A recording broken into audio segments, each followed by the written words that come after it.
another edition of Behind the Gate with Scott and Kate as we're recording this on Wednesday evening. And this is episode 6 of our podcast.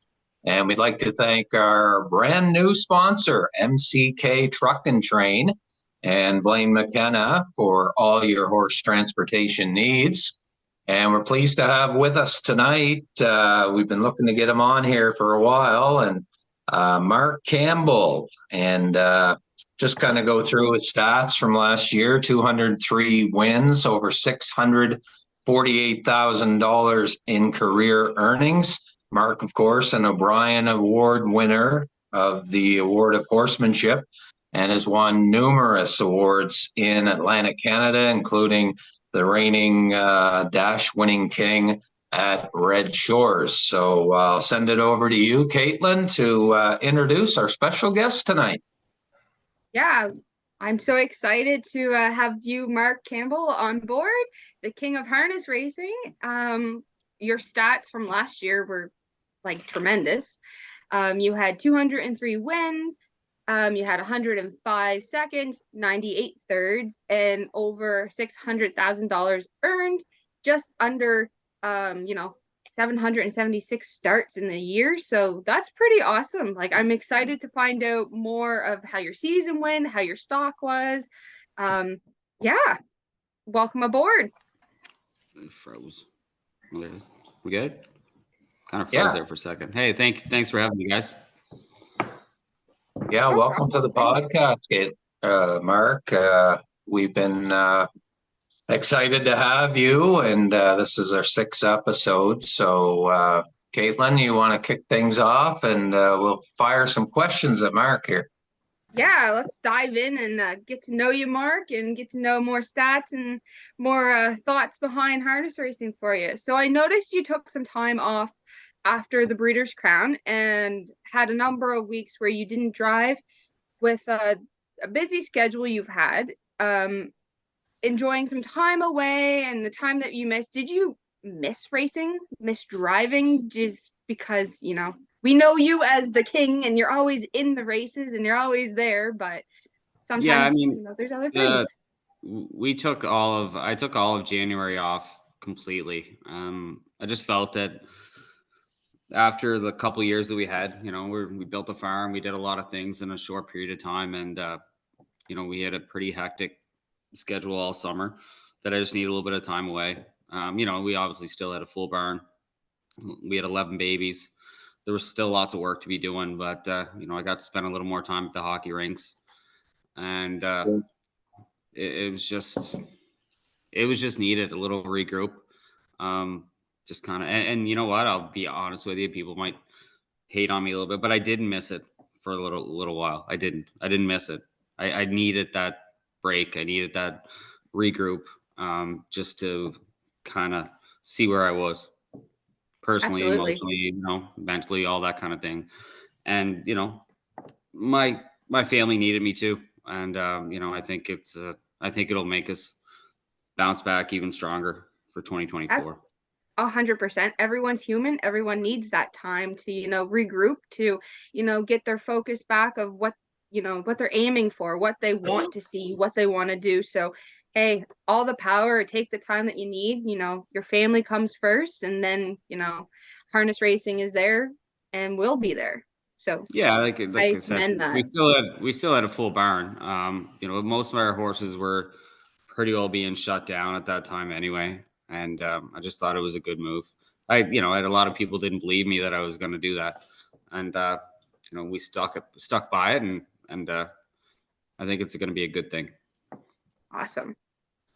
Yeah, it was kind of weird to see both you and Jill take some time off at the end of the year at the same time. Kind of missed you both driving for sure. Yeah, I think we're both aggressive drivers, and we're very competitive. So, I think people would miss that part of both of us not being there for sure. And, but again, he's got some years on me too. And, he probably just needs the same thing, a little bit of break. Yeah, exactly.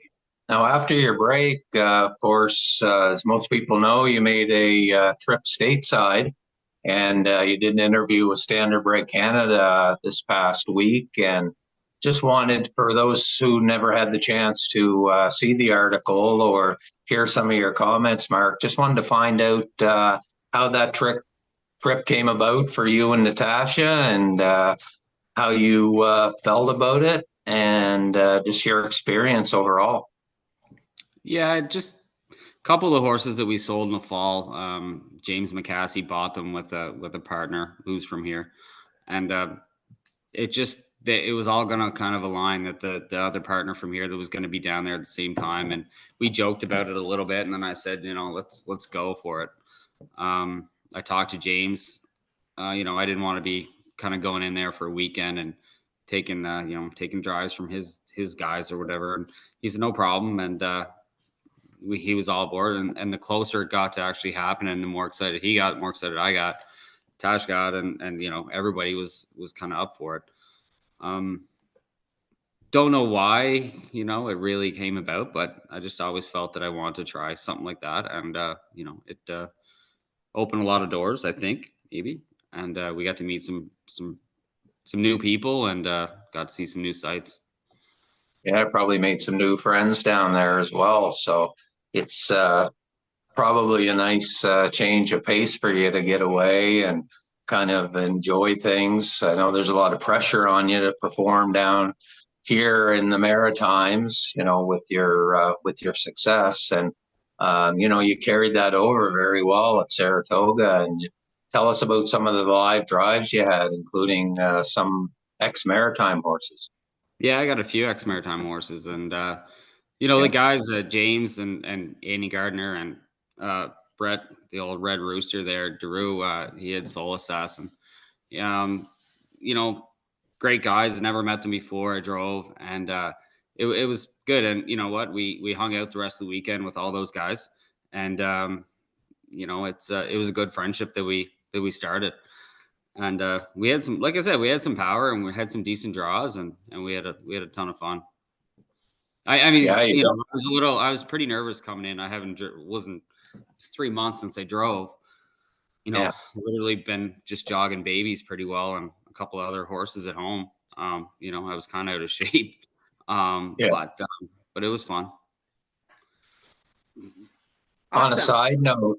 On a side note, you had mentioned in the article as well that you certainly are not looking to make a move at this point in your life, with young kids and everything, and the kids are getting older. Do you think there might ever be a time, Marc, where you decide to maybe step outside of the box of the Maritimes and try it for a little while? Because I have no doubt that you would be successful anywhere. Yeah, well, the door's not shut. We'll put it that way. Yeah. When or if, that's to be determined. Yeah, you mentioned as well, you've got a number of 2-year-olds. You have some probably quite a few Maritime breds, and I think you've got a few or at least a couple US breds. Any ones that are standing out to you, Marc? We got 6 Maritime breds, and then we have 5 away breds, 3 US and 2 Ontario. But yeah, the away breds are doing very well. They're all kind of getting time off here and there, a couple of weeks out in the field. Maritime breds seem to be doing very well at this point as well. Any that stand right out.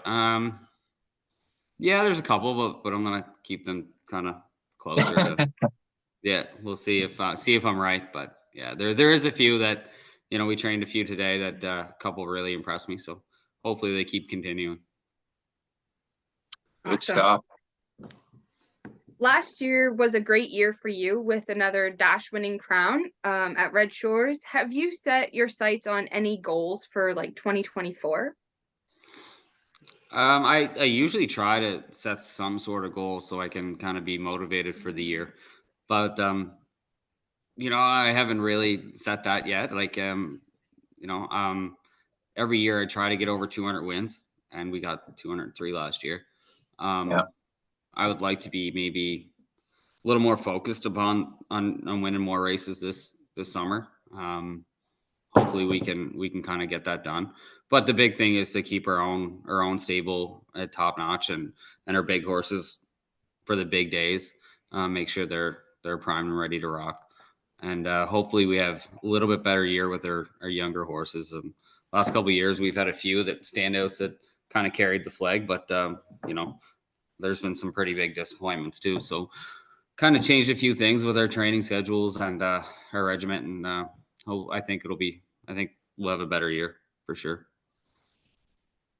Yeah, I know that you race regularly, of course, at Charlottetown. What goes into your decision making on taking the weekly trips to Summerside to catch drive, Mark? Yeah, you know what? I haven't been doing that for the last few years just because. Yeah, I noticed that. Yeah, it's just we've been busy with our own horses, and it's an hour and a half away from our farm, and it's mostly was racing on Sundays, and I like to try and take as many Sundays off as I can. That kind of was the nail in the coffin, so to speak. So we only really go up there and stake races and Lobster Carnival week for sure.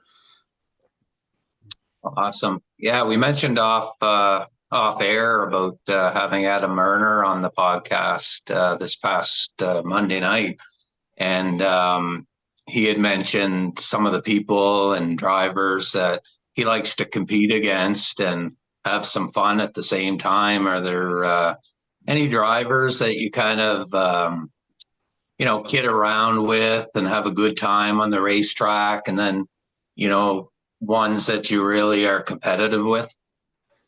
Yeah, I mean, obviously, I think when it comes down to it, I'm competitive with pretty well anybody. Yeah. I mean, a lot of people kind of look at me some days during a race day, and they look at me like I'm the biggest asshole in the world. And most days when I'm racing, I am. I'm sorry, but that's my game face, and I'm not going to change it. My job is to win races, so anybody pretty well motivate me.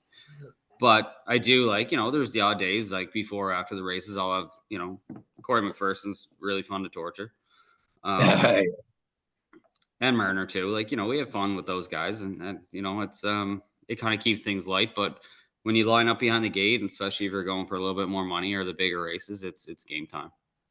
There's you got to have a strategy, and you don't really have. To me, it's all about winning. Yeah, and speaking of winning, Caitlin, I think you have some questions about the invitational circuit this year. Yeah. Looking ahead for invitationals this year, you had Roland and you had Time to Dance, and now you have Cabot Beach. Are those kind of the ones that you're kind of looking to be the invitational horses this year out of your stable, or do you think there's going to be other opportunities? Well, with Cabot, I'm not really sure what the plan is. He's still in Ontario with Richard Moreau. I don't really know what the the long-term plan is with Cabot, but he turned into kind of a nice horse. But I mean, Time to Dance is he's the barn favorite. I think he's kind of my spirit animal. He's always looks cranky and all that kind of stuff, but he's not actually that bad. But Roland's the guy. He's the main man. I got big hopes for that horse. I think he'll come back. He's the guy. Yeah. And you, just for those of you who may not know, Mark, how did you come about getting Roland? Actually, one of our owners bought YS Mathis off On Gate last year or the year before, I guess. And Roland, actually, the race that I seen, the replay of Mathis, after we bought him, Mathis raced at Saratoga for Burks, who picked him up for us. And the horse that kicked everybody's ass was Roland. So we kind of, that name kind of stuck with me. And then there was later on through the winter, we were kind of looking for a newer horse. And one of the part owners kind of mentioned his name. He mentioned a few horses that Burks had, and Roland was one of them, but he wasn't for sale. So I approached Ron Burke, and after probably 2 or 3 weeks, we kind of made it, found out what the price was and made a deal, and we kind of made it happen. I think he landed back here. It was in February of that winter, And yeah, and then it was kind of a roller coaster up and down a little bit. That the horse didn't race a lot on a half. So I think it took him probably until the Governor's Plate eliminations to really figure out how to actually race on a half. And Yeah. it took him even another few months after that to even know how to leave on a half. So that's why I guess I'm thinking this year, I'm hoping this year that he'll be even, a little more handy earlier in the season than he was perhaps last season in the spring. Oh, awesome. You've had so many big wins, Mark, in your career. Of course, you've won numerous Gold Cup and Saucers, Breeders' Crown, and Stakes. Is there any that stand out as your biggest win in your career to you personally? Could it have been maybe your first Gold Cup and Saucer, or what kind of race do you look back on and say that's my biggest win? Yeah, I would have to go with my first Gold Cup and Saucer, I think. Yeah, it stands out there. It's just a race that I always wanted to win when I was growing up. And that just the whole week leading up to that, won the elimination, and we drew 7, and it was just a roller coaster, and just the way the race unfolded, it was just, it made it. That first one is always the big one, but there's been lots of close seconds with it. I mean, to win the 2020 Gold Cup with your own horse, Time to Dance. Yeah. And he kind of just primed up at the right time, and that's also a big one. I mean, it was during COVID, so it was always kind of a weird, and longtime friend and owner Richard Campbell. It was, Yeah. it was, it made it kind of feel more special, I guess. There's a couple of our friends, another one friend from Newfoundland. That was his last win picture too. He passed away not that long after that race, so those things kind of stick with you. But there's been lots where just an overnight race, Eagle Jolt won a lot of races for me, that when you're having a bad night, or, he fed these kids for a long time. He put a lot of diapers on these kids. Freddie did the same thing. He kept the barn winning when we only had 3 or 4 horses, same as Eagle Jolt. So, let's go on. Proven Desire. I mean, Pappy Go-Go, those horses, they won some big races when we had no young horses. We didn't have a lot. So that was it was a big deal. Then you have a horse like Irish Ray comes along. He was special too, because he was a complete nut, breaking them and training them down. So they all kind of, they just get better, and you win for different reasons as you get older and you have family, and some of your fans die off or pass away. Then you get new ones, and you just have to keep finding new reasons to win races. Yeah. Are there any, Mark, that kind of stick out to you that you feel could have went differently? You don't want to talk about it? Okay. Oh, it's that Gold Cup that I lost by a head. I ain't talking about that one. Nope, not happening. All right. So, Caitlin, maybe you can ask Mark about his up and coming son, Landon. Yeah, and I like the fact that you talked about Time to Dance being, the horse in COVID. I remember plain as day, that's the horse that kept everybody going in harness racing during COVID. Like, everyone considers him like the COVID horse. Like, he's the one that drove everybody to, keep going to the races when you could, keep watching the races, because he kept the industry alive. Like, he was the heart of harness racing during COVID. And I remember having the Lindsay Cup kids here in Truro, and he was, the horse that kept the kids to the track and had the fun. So being able to see the kids, grow and be in the industry, you have your own family and your own son that now is trainer, and he's dived into your stable and has grown. Like, what does it feel like to see him from, being born to growing into the stable to now being, one of your big leading hands in the stable? It's pretty fulfilling. I think Tash and I did a pretty good job getting, raising these kids. I better not leave your sister out of this either. I mean, Allie's been diving a little harder, into the barn too, and jogging some more horses. But yeah, you too, Ray. Yeah. That's it. They're getting older and they're starting to jog some horses more and more. But Lannon's done a phenomenal job of learning how to train. He still does stalls once in a while. He still, he does the nitty gritty. He does the dirty work, and he's got a great work ethic. And he got a new suit this year, and it's not like mine. I love it. I said, "You're gonna have the same suit as me." He's like, "No, I don't want to be like you. I want to be better than you." And that's Good for him. and I hope if he wants to start racing horses at some point in time, and I hope I'm his motivation. I hope he wants to beat me, but I'm not going to make it easy on him either. But it's going to be fun when we get to that stage. But the more and more we train together, it's good. It's good. And then last year he had a big day in the matinee circuit. That was pretty cool. There was a lot of people there cheering him on. I was the groom that day. I didn't do a very good job, but I was there. There was tears flowing. His sister was crying, and I was trying not to cry. And but it's a start. It's a start for him for sure. I totally get it. Aaliyah's been involved since she's been little, and she looks up to you, Mark, like crazy. And you're her favorite driver. Time to Dance is her favorite horse.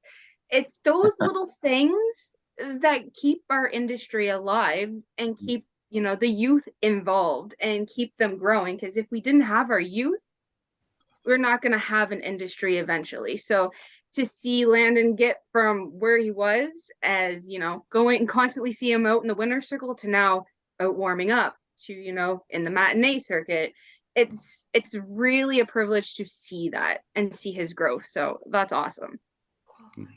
No, appreciate it. It's and he does do a good job. He does do a good job. I'm not just saying that's because he's my kid, but he does a good job. He has that same look too.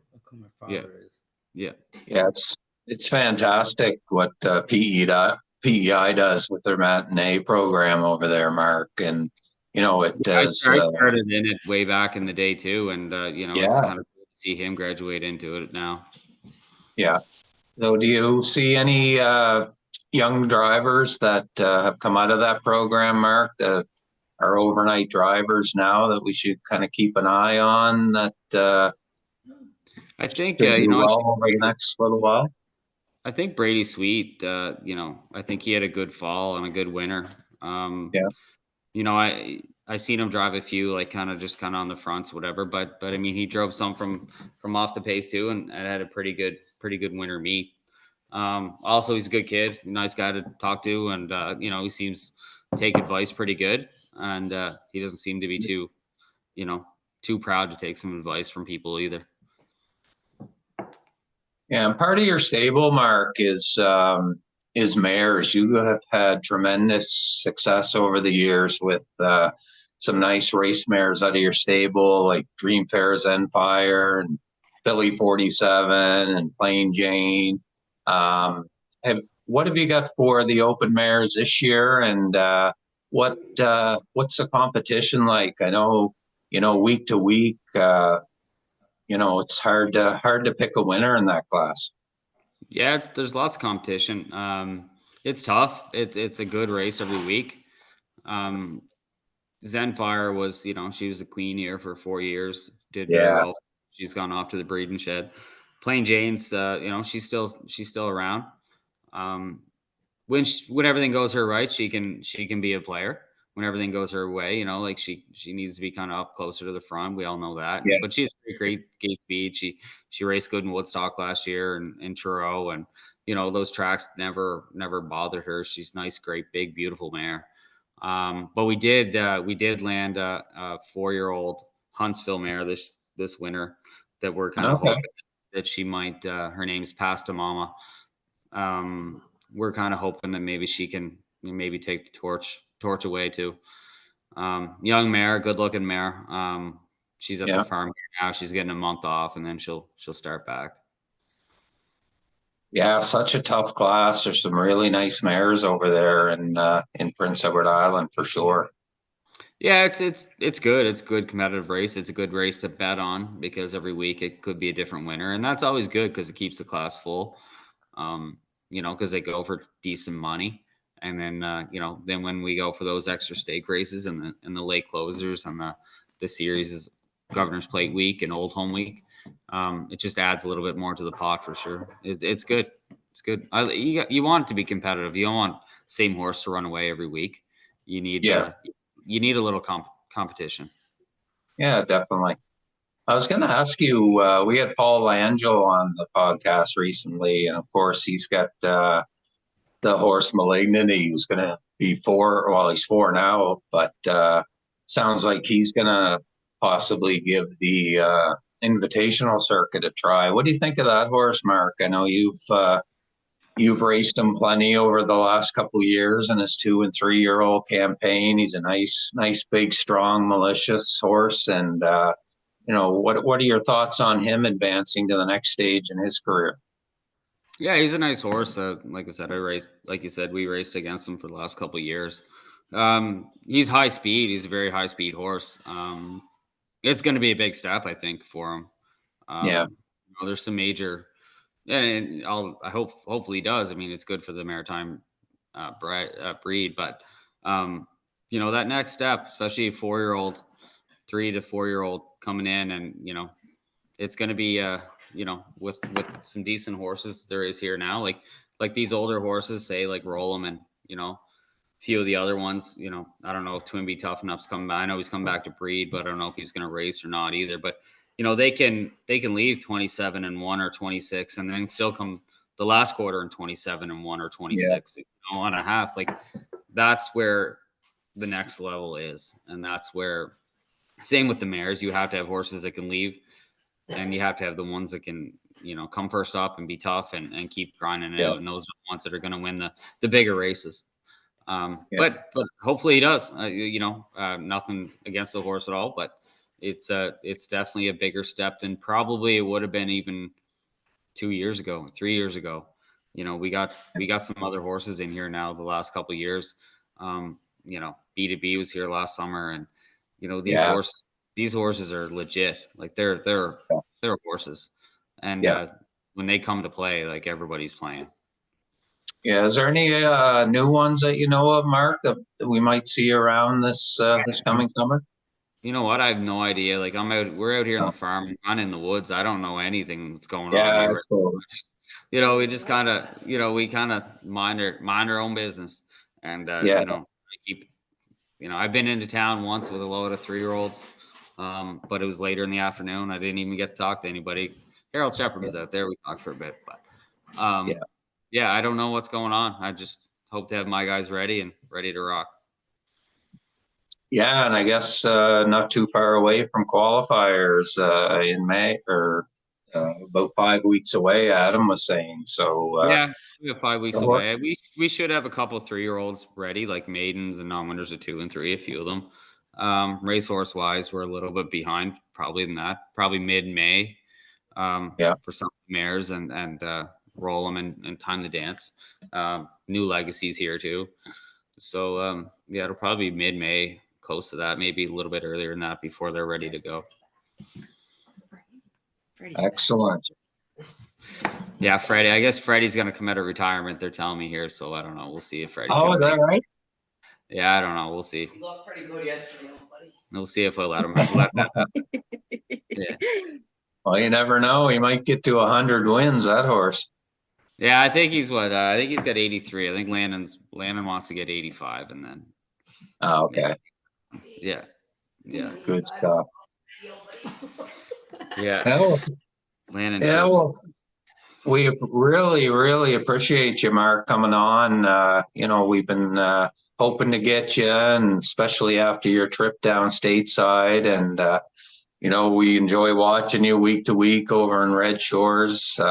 Love that fiery competition that you bring every day to the racetrack, and just wanted to wish you the best of luck this season. And If you ever do decide to step outside the Maritimes for any amount of time, myself and I know a lot of people know that you certainly wouldn't be out of place anywhere. So we wish you all the best. Appreciate that. Thank you.